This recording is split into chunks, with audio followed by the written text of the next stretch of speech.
Hey guys, welcome back. Thief here from Archer and Thief, and welcome to the Thieves Den. This time is, well, just me, because today we are talking about something that I'm not biased, but like, I try to be as neutral as possible, mostly to avoid, raging out like how I used to when I was younger. I mean, we've all experienced that. Like, we are talking about fighting games.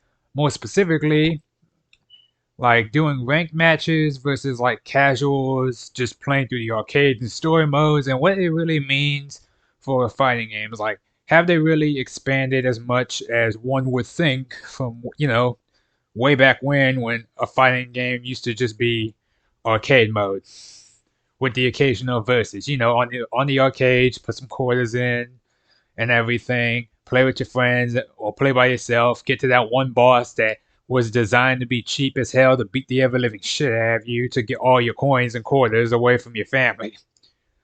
I remember one time, this has nothing to do with fighting games, but I was watching people play House of the Dead, and at one point, I saw someone emptying a. By the way, never do this.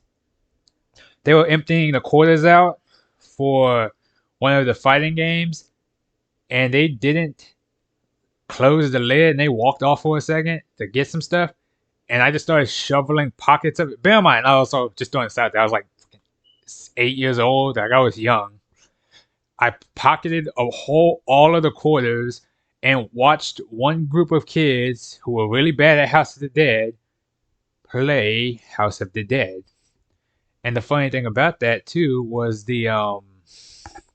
for House of the Dead at least, they got all the way to the final boss when I ran out of quarters. Like, bear in mind, I took fistfuls of it. They were in my pockets and everything. So technically, I never stole the quarters. I just redirected them into a different machine. Who knows? Maybe that could have saved that House of the Dead from going like out of business. They might be like, "Oh, no one's really playing this House of the Dead right here." It's like, then what do you call all of these? Also, for anyone wondering, I am drinking coffee. I got woken up before I had planned to because my family wanted to open up their presents early since a lot of people are working tomorrow. So I was like, well, I can't fall back asleep. Guess I'm just up now. Whew, caffeine, do your thing, baby. But yeah, I remember I used to see like when I used to go to this old skating rink, it was like Mortal Kombat 4, I believe, like a 3D one. There was Rampage. There was the one where you were giant monsters and you had to fight each other and you could eat people on the screen, and it all kind of looked like claymation, but not really. I forgot the name of that. It's like Gods and Monsters or something. It's like an old arcade cabinet. Again, some of the ones I never played growing up. Never played Street Fighter. I played Saw Edge or whatever the first one was called. Got to the final boss, died, but I only had like one quarter, so yeah, I didn't get to replay that one. And then my dad made fun of me for losing, so I was like, what, 14 when I played that one for the first time? Again, those old school like arcade sticks, I was not the best at. It took a while to get used to doing that. Never bothered with Tekken Tag because I knew I wasn't good at Tekken. But the funny thing about that too is I remember I used to watch my dad and them play Tekken 4. And granted, they've played all the Tekkens for the most part, except for like, 6 onward, because they didn't like well, they never got 6, and when 7 came out, they never liked the idea of the critical hit thing when your health is low. Because it's like, okay, that just turns the tide of a fight. Then if you can just power through people's hits and like win with the finisher, that's so cheap. Like they never liked that. It's the same thing with Mortal Kombat. They liked the game, not the biggest fan of the X-rays, specifically because that could clutch you a match, sure. But it's the same thing with Injustice too. Like it's weird, very hit or miss at times. I guess would be the best way to describe it. Mm. But like I remember just playing it over and over and over again. And I never did learn the combos, but I learned enough to get through arcade mode for Tekken. Because I used to have Tekken 5, which was one of the ones I consistently would play. And just to unlock the arcade endings and unlock the alternate costumes and everything else with them. And I thought it was so much fun. And that's also the first time I met, I say met, but like learned about what's her face, Anna Williams, because I didn't know Nina had a sister.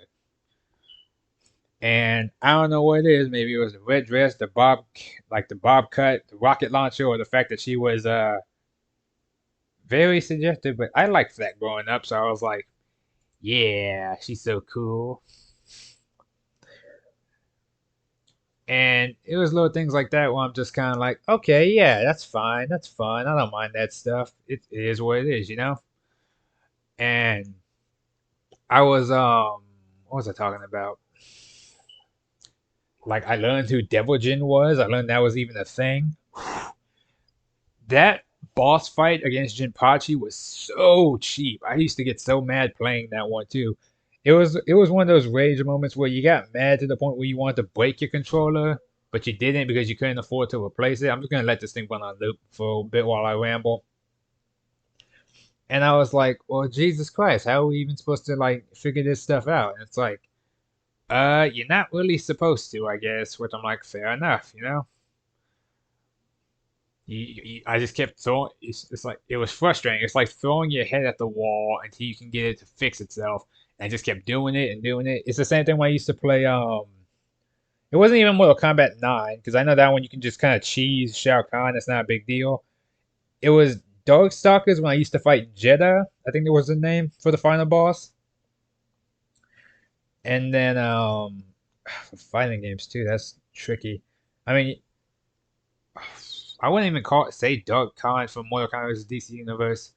What was the other one? It was Shinnok. That's what it was. Corrupted Shinnok specifically. He was a pain in the ass. But that's the thing. Fighting games used to not focus so much on the stories. The stories would come in the arcade mode at the end, like most games did. It was like you beat the arcade mode, you beat the boss, you went about your day afterwards. You get a little, maybe a little mini cutscene or a little mini like slideshow saying like, "Oh, you won. Your character followed their dreams. Happy ending. Much love. Kiss, kiss. Walk off. Like into the sunset. You're done." And then it used to be very. It changed over time though. Like obviously as games got bigger and you were able to express more, do more, hold more storage, so on and so forth. And that's one thing that always bothers me. I feel people get a bit too much leeway for certain games nowadays. It's like, yeah, back in the day they didn't have access to the technology that we did, so they had to make do. And when they made do, they made they made some stuff work. And when they made it work, they made it sweat. And when they made it sweat, it came out good. Because that's the thing when like pressure makes diamonds and all that.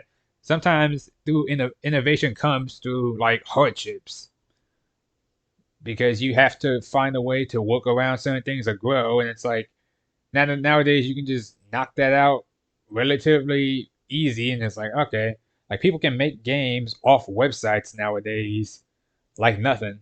Like I mean, hell, RPG Maker in of itself let people make a whole bunch of different games, which is also crazy to think about. Like the power to make a game in the palm of your hand at any point with yeah, they might have certain restraints to them, but you can make it, customize it however you want, add things, take away things, and it really does lend itself creatively to certain not topics, certain things though, which is really cool to think about.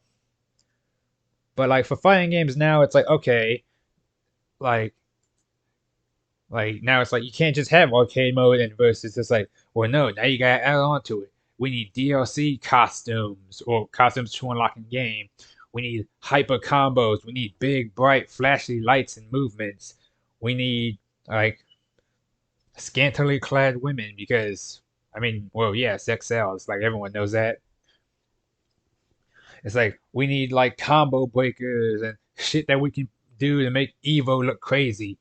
It's like we need assists. We need this, that, and the other. It's like fighting games used to just be like, yeah, you beat the shit out of this person, and that was it. You hit them, you either punch and kick them, and that was it. Like then they had chain grapplers and like projectiles, parries, counters. Like the fact that they even like have like terminology specifically tailored towards fighting games, like quarter forward circles, like air punishes, whiffs, like combo breakers, and again, it's sometimes it's even woven into the game. The game will actively call it that. It's like, yeah, if someone goes in the air, you can punish that with this. Is nobody used to say it. I'm pretty sure nobody used to say stuff like that. Now, if they, unless I'm wrong, if they used to say that back in the like early to mid 2000s, please let me know because I need to know if this was a thing. But it's funny to think about because it's such a crazy concept nowadays because now fighting games have story modes, which again I think is a bit of a handicap for certain fighting games because sometimes it's like, yeah, no, they had a very simple premise for these characters. This was the story. At the end of the arcade mode, boom, they get their ending for that story, or they get something that could lead into something else, possibly. Like Mortal Kombat, for instance. The earliest arcade modes were like, okay, they stopped like Shao Kahn saved Earthrealm, boom, and then this, and that happened. And then sometimes it was like, oh no, it's actually a tragic ending. Like Li Mei and I think Deadly Alliance, she becomes part of Onaga's skeleton army. They use her sword as a vessel. Then the what was it? Deception. Li Mei joins like she betrays everyone, joins Onaga, and then he makes her his wife, and it's everyone just kind of thinks like, wait, did she bang a lizard? It's like, apparently so, because now they're just a couple. So it's like, okay, cool. I'm just saying, if they bring back Onaga as DLC, I want them to reference something like that, because that shit would be hilarious. And then when some fighting games go on for so long too, it'll be like, hey, you remember this? Like, it'll be like, hey, we're gonna release their original costume. It's like from like way back when. Then you just look at it and go, fuck, I feel old. Like, because again, sometimes there's so game characters get a lot of redesigns. Like not even just talking about alternate costumes. Like over the course of a few years, they will change the costume, and people will complain obviously and be like, "Oh, you're taking away their iconic look." Sometimes they leave it in as like an unlockable costume or something else. Like, but again, sometimes you redesign a character and it looks good. Like Scorpion's costume from Mortal Kombat, for instance, he's had several. Not talking about just Deadly Alliance or Armageddon or Shaolin Monks. There was the 2D ones, the 3D ones, the throwbacks, the variations from like X, the costumes in 11, the costumes in Injustice. Like he's had a lot. Kitana, Jade, Melina, all the females had a whole bunch of different looks too. Like they like Tekken, they keep the old school costumes obviously because there are those that prefer them, but they throw in new costumes every now and again. Like Kazuya comes in like a fucking trench coat with his like business suit on. He still fights exactly the same for the most part. Sometimes he can even transform. It's like, but then people be like, well, what about his original costume? It's like, or as people will go like, well, what about his original costume where he just wore pants and a tank top? Yes, it's basic, but it's like that's what they had. That's what they worked with back then. And that's what they put him in. You can't really hate on that. And sometimes it's for nostalgia's sake because it's like, that's how you bait people. You like dangle the nostalgia carrot in front of them. You're like, oh yeah, you see that? You see that thing you like right there? He's like, you want it? You want it? Well, you're gonna have to get it, and it's gonna cost you the low price of $69.99, maybe 110 if you want the premium edition. Come on, come get it. And just start whistling at you, and it's like, okay, it's a bit condescending, but you're right. I do want that costume. Give it. And it's the little things that like you think about where it's like for fighting games, it's like now it's like, okay, let's say versus mode's still there.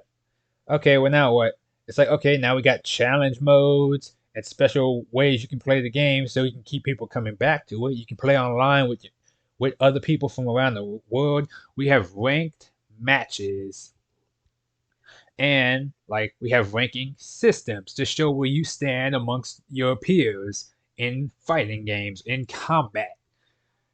And it's like, okay, now we got like special moves, we got level threes, we got ultimates, we got one hit KO moves, we have counters and parries. Like we added more technical prowess to our games now versus just the old thing of just mashing buttons till you figured something out. It's like we got fatalities, brutalities, friendships, animalities, harakiris, like the works. And we got weapons with stats on them, statistics, special abilities attached to those statistics. It's crazy. We got DLC guest characters from people you wouldn't have even thought of. We got Yoda, we got Vader, we got Spawn twice, we got Link, Heihachi, Akuma. Like the fact that they can just add people like that is insane. Or that they put fighting game characters into games that aren't even fighting games, like Project X Zone crossover disaster. I think is the name of the game. They got so many Capcom people in there. I bullshit you not, and they all have custom, unique dialogue. I never thought I would play as Kazuya and Majima from.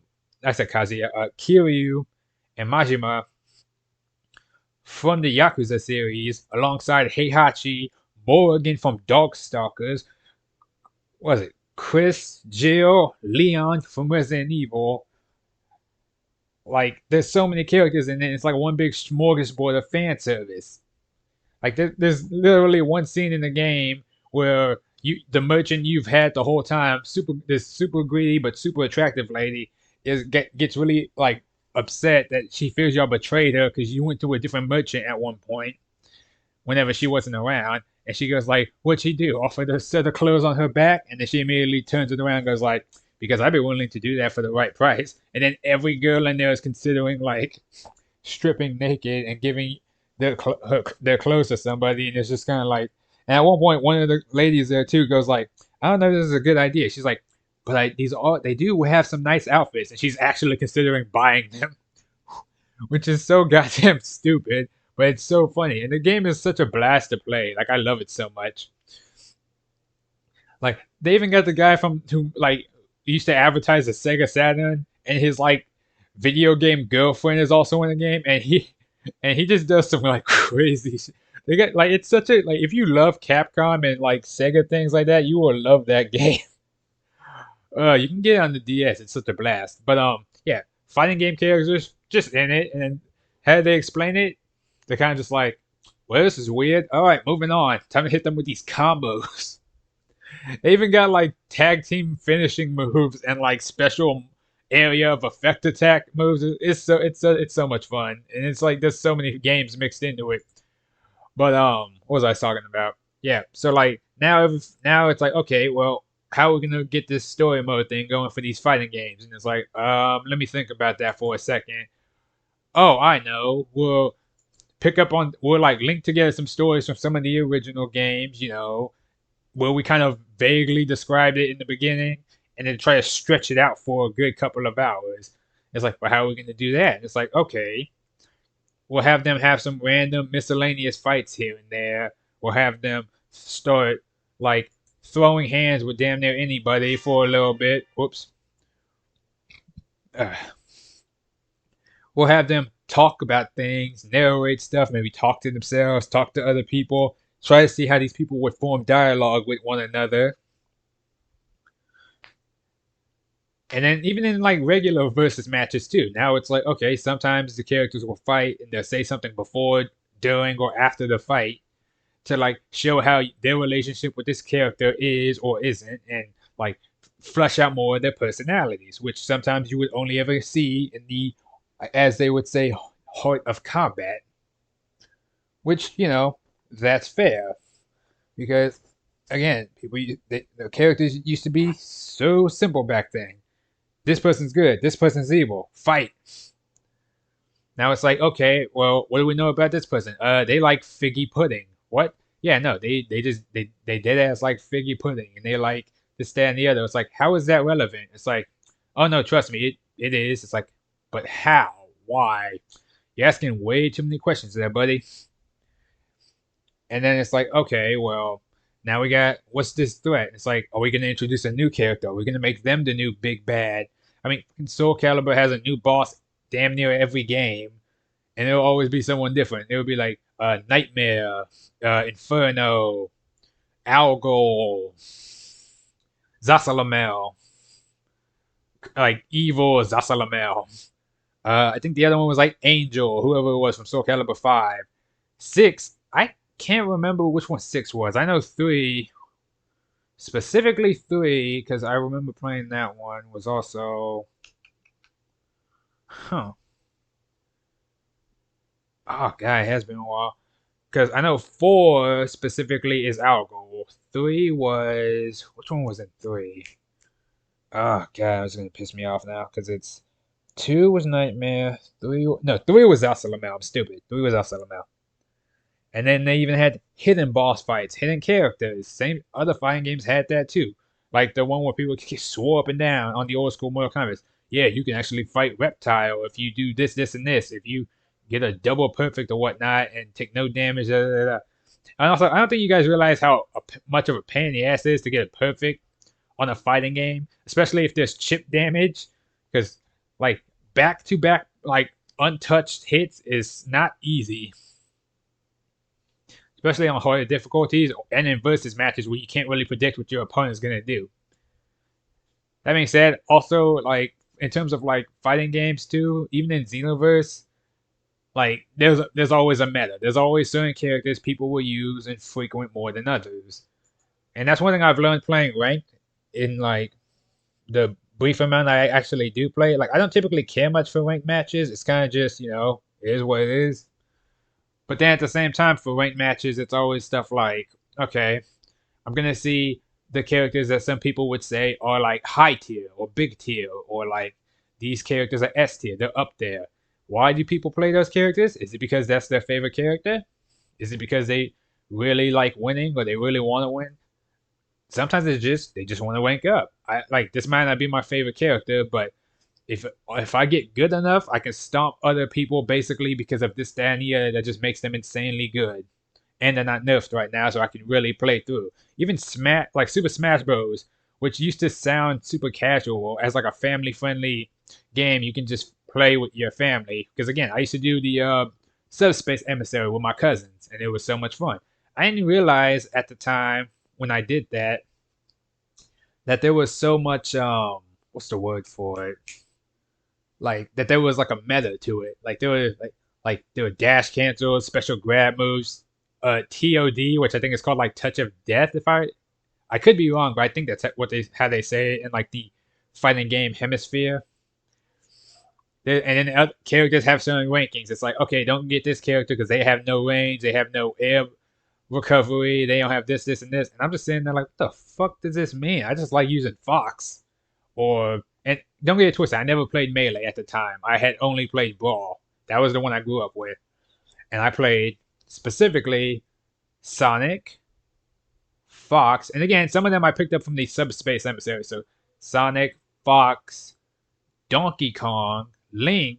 My go-to characters though were Link, Lucario, Sonic, and Fox. Well, not Fox. Sorry, Wolf. Because Wolf to me just felt like a better, like a harder hitting Fox. Plus, he's a wolf, and I like wolves. And then, I guess for like the other kind of character I would use, like the female characters, I specifically would use Samus. Not Zero Suit Samus, Samus. Because then when she did her ultimate, she would turn into Zero Suit Samus, so I had 2 characters for the price of 1. And then, what was the other ones? It was PlayStation All Stars Battle Royale. Like my cousin used to use Dante, and I forgot the other one. I think he used Big Daddy. I would use who was it? I had oh yeah, I would use Kratos, but Kratos after a while I thought was a bit too easy. My other cousin would use Raiden and Cole. So I would and Parappa the Rapper. So I would use Kratos, and besides Kratos, I used what's his name? Sly Cooper, and then the third one, I specifically would also use what's the word? Good Call. No. It wasn't Good Call. It was I'm thinking of his chain lightning move. No. I used Nariko from Heavenly Sword. And it's one of those things of like once you do the arcade mode for certain characters, you kind of just pick up their skills after a while. Because I was always that kind of person when I played fighting games and other games like that, where it's like, no, I need this character's ending, I need that character's ending. I want to unlock their endings, I want to unlock their alternate costumes, their artwork, everything under the sun that makes them unique. And especially if it's a fighting game where you can play with your friends and family, it's like I want them to have access to the same things I unlock. And I don't want us to play like the same couple of characters. I want options. So I want to unlock all the characters. I want to unlock all of the costumes, all of the things, which kind of pisses me off with Mortal Kombat as of late. Because when it comes to like what was it? I think after 11 and onward for those games, you could make a custom variation of a character, but your family couldn't use them because you can only do one account per controller. So if they didn't have anything unlocked, they couldn't use it. So y'all would both technically need to play the game at different times to unlock stuff to put onto those characters. So I would occasionally jump on their profile and just do stuff to unlock stuff for their characters so their characters look a bit different here and there. Because sometimes they'll see me with something and they're like, how come I don't have that costume? How come I don't have this, that, and the other? Same thing with Mortal Kombat. I'm jumping on my characters, my cousin's character stuff to unlock stuff for him, and I'm doing story mode on his profile to unlock him stuff. Then once I get the game, I'll do it on mine, and so on and so forth, and yada yada yada. Y'all get it. And that's just how it works for me. And then it's a little stuff like that where it's like, okay, well, like I appreciate the option for customization, but at the end of the day, if the gameplay is solid, I could care less about the customization.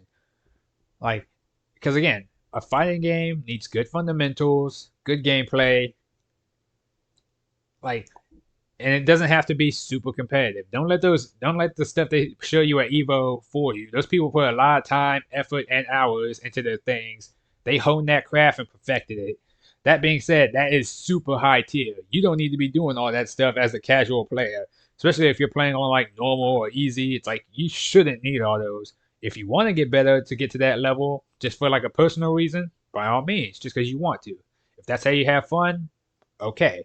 That being said, you don't know how good you are in a fighting game till you take that shit online or against other people from around the world, because you will get stomped. That's one thing I've learned. It's like I used to think I was one of the best players in the house until I played online and got my ass chewed out by like these random no like I'm not gonna say they were no names. They were high ranking to me, obviously, but their names were like from like a different country, like Japan, Korea, any of these other spots that have like because it was all in kanji and other like languages and stuff I couldn't like pick out. And I was like, okay, I kind of recognize the flags. I don't recognize the numbers or the names or anything else attached to this.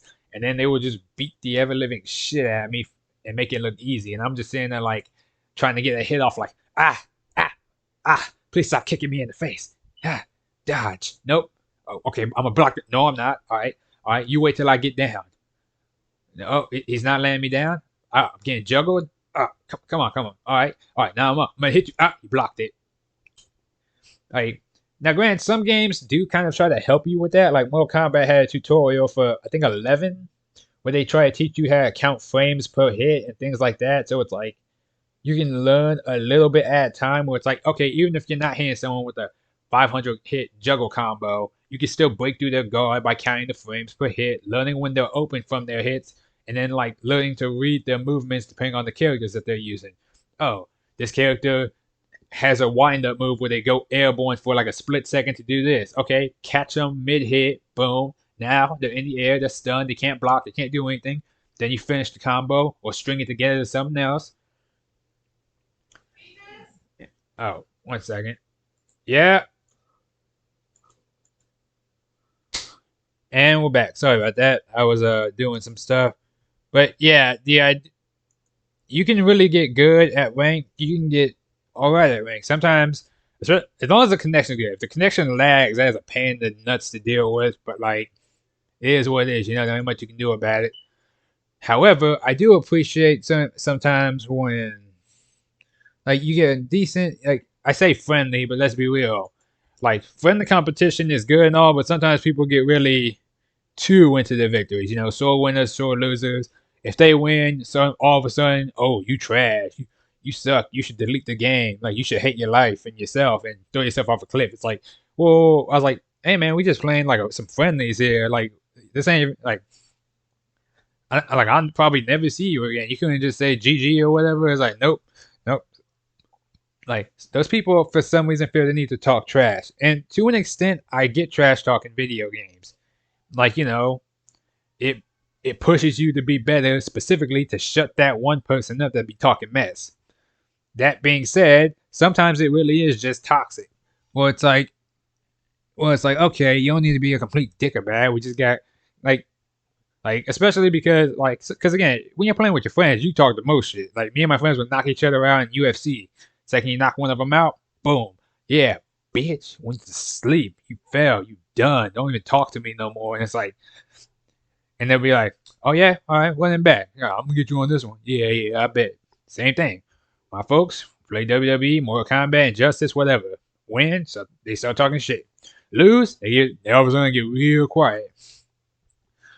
But we're different types of gamers. It is what it is. And yet, I don't know. There's always a thing when it comes to fighting games too, like a little camaraderie that comes with it. Well, I guess that could technically be the same for any genre of game. Like a brothers in arms kind of concept.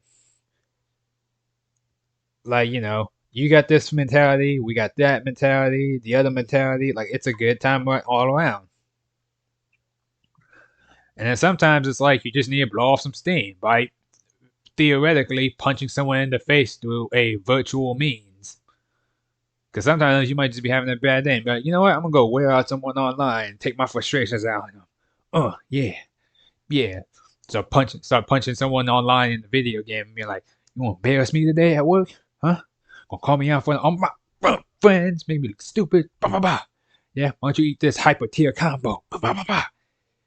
Yeah, that's what's up. That's what I thought. Just like, and again, just be talking to like again, it's a good way to video games are a good way to vent. Fighting games are like cathartic in a way too.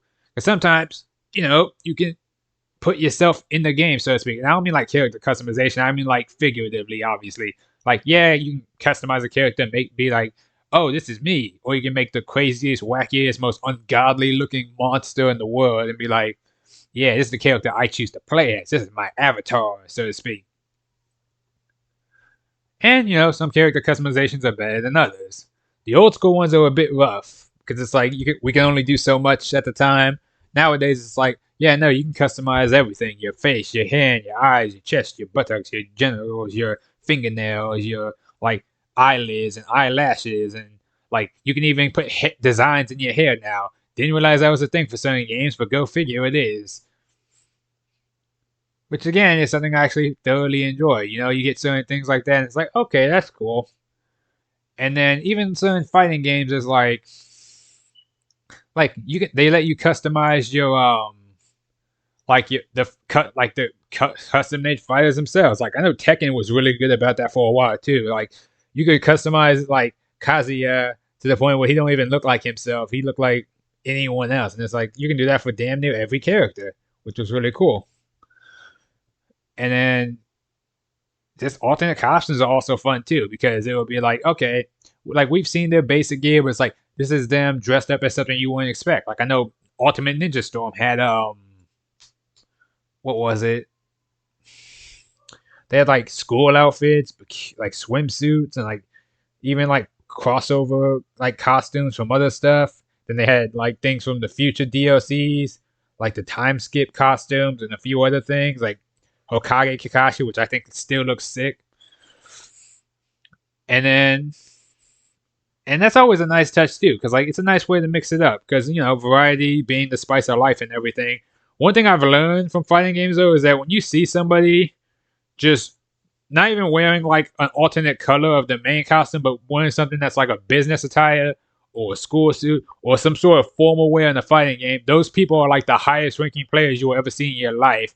Because you see them in swimsuits and everything, your first immediate thought is, oh man, no, these people stand on business. Like they ready to fight. They gonna beat my ass and then brush themselves off like I'm just dirt. Like I don't want to deal with that. Then they hit you with every combo under the sun while looking fancy. You can't even get a hit off afterwards. And then they just go like, all right, that was easy. No big deal. I thought it was gonna be a challenge. And then like so on and so forth. And I'm like, okay, okay, good on you. But again, that's what I like about certain competition games like that, especially fighting games. Like sports games, it's like that can be a tactical thing, but so can fighting games. Like if you, because it's one thing if you read your opponent, it's another thing if you can like if you pick a hard counter to them, then yeah, they got an uphill battle. They pick a cheap character, then you gotta work through some workarounds. They always say, get good or quit spamming. It's like stop getting hit with the same move. But at the same time, it's like sometimes there ain't really much you can do. But that's the beauty of fighting games like that. You can work around certain things like that. It's like okay, well, like I remember I was playing Xenoverse, and every one thing I like about playing Xenoverse is I like playing good characters. Same thing with like fighting games too. I like playing people who can beat my ass in a fighting game because that makes me strive to get better. I start reading their movements, learning combos, picking my hits here and there, chipping away at them.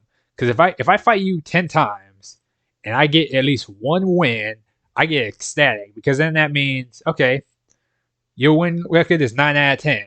Then it's going to drop to 8. Then it's going to drop to 7. Then eventually we're going to be neck and neck. Because once I know I can beat you, I know I can do it again.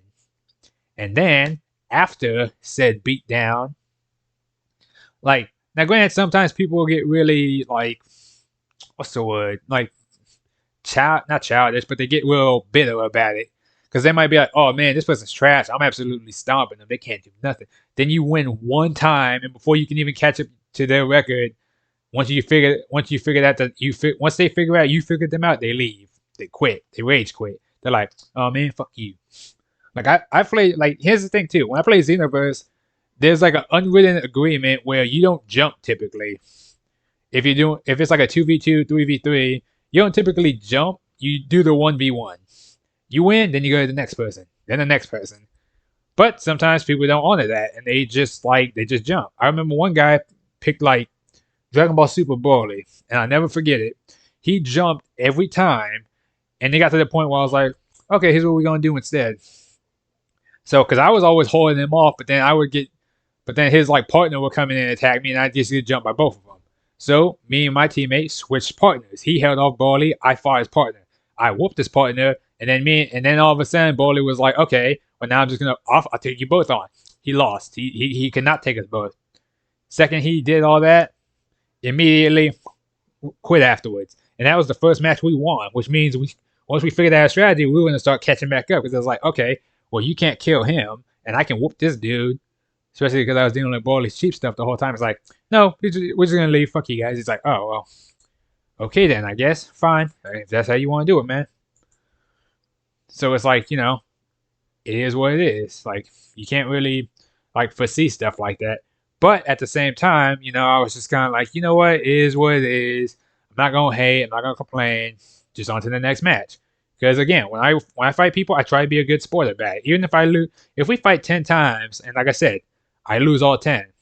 If I think I'm at least getting better at the match and I'm not getting stopped every 5 seconds, like, even if it's marginal or gradual improvements where it's like, okay, I did all right. I'm fine with that. I'll be like, okay, GG's. You have a good day. And then after a while though, yeah, it gets frustrating to lose, but it's a work. You work it out, and then when you get better and you start winning, it's like it feels good. And you're like you hold your head up a little bit because you're like, you know what, that was me. I did that. Also, if y'all like this weapon war, pick your favorite weapon on this one, and tell me why it's your favorite. And I like things like that because it's like, okay, yeah, this is actually really fucking cool. Like, it's a good feeling to fight people like that. You fight good people for a reason because it makes you better. If fighting the same group of people gets boring after a while, not because they are boring, but because you've seen all their tricks. And if they're not improving that much, then you don't really know that it's like how much worse it can get. You gotta take yourself out of that bubble, out of that pocket, out of that like thing that makes you comfortable. And same thing with other games too. Sports games, like strategy games, card games. I better say card games again. Like things like what Fortnite, Call of Duty. Like you think you're good, then you want to come across people who do this professionally, and it's like, oh god damn, they stomped the shit out of me. Mm.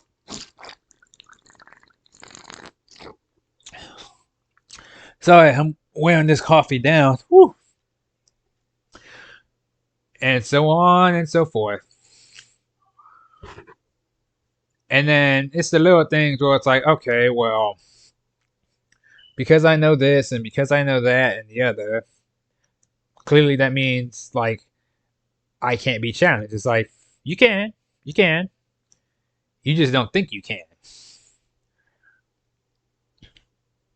Complacency is a killer for many things, especially for fighting it. Because if you jump on a fighting game that you haven't played in forever, and you might think like, oh, I can just shake off the rust whenever. It's like that's not always the case. Because sometimes like when you really rusty, it's gonna show when you haven't played a game in a while. And then afterwards, it's like, oh well, no, just get me a match or two. Because sometimes you don't move like you think you used to. Because sometimes you used to think like, man, this used to be so easy when I was younger. What happened? It's just and it feels crazy because it's just like, well, like, am I trash all of a sudden now? I was never bad at the game, but now all of a sudden I feel like I'm like hot garbage. It's like, and but again, that's sometimes that's just like a mentality thing. You're getting in your own head, you know. But if I had to pick one between ranked and casual, I'd just say casual. Like even if I don't become my fullest potential in terms of a fighting game, if I'm having fun at the end of the day with the people I like, and like yeah, as long as like that's what it is. As long as I'm having fun in the game, because I can have ranked, I can play ranked right and have a miserable experience. Same thing with casual though. But the difference is with casual, I know I'm around other people I know, and as alright as I think I am with them, I know they're alright with me. And then at the end of the day, if I don't want to play, I can just stop. And then once I stop, I can take a break, come back later, say like, "Hey, you want to play?" And just pick up the sticks again, which is always a comforting feeling. Is that because again, with like online especially, sometimes servers go down, things like that happen. But when it comes to multiplayer games and things like that, it's like casual. It's like you have someone you can come back to keep playing, lest they move or die. But you know what I mean? Like it's always there, and it's such a good thing to have. That little fallback game thing. I mean, hell, I'll play games I don't play in forever, specifically just because I know other people will. It might be like I haven't picked this game up in years, but I might just randomly be like, "You want to play some Bloody Roar? You want to play some Tekken, some Def Jam, WWE, so on and so forth."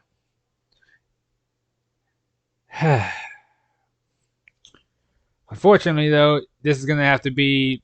Or I'm gonna have to cut this short right now, specifically just because I got working a bit, and then also like I gotta start getting ready for stuff, and it's just gonna be a hassle. But next time when we continue this, I'm gonna start talking about maybe either. Ooh, that's a good one. Should I discuss like RPGs or MMOs or anything like that? I think that'd be a nice little topic on the side to like mess around with. You know what I'm saying? Something fun to talk about and take care of. Ooh, I got options now. Oh, it's gonna be a tough one. But uh, okay, one thing at a time. You know what? Yep. Okay. Yep. That's my cue. That's my cue. Stop. Thank you guys for watching. All right, and I will see y'all when I see y'all. Peace.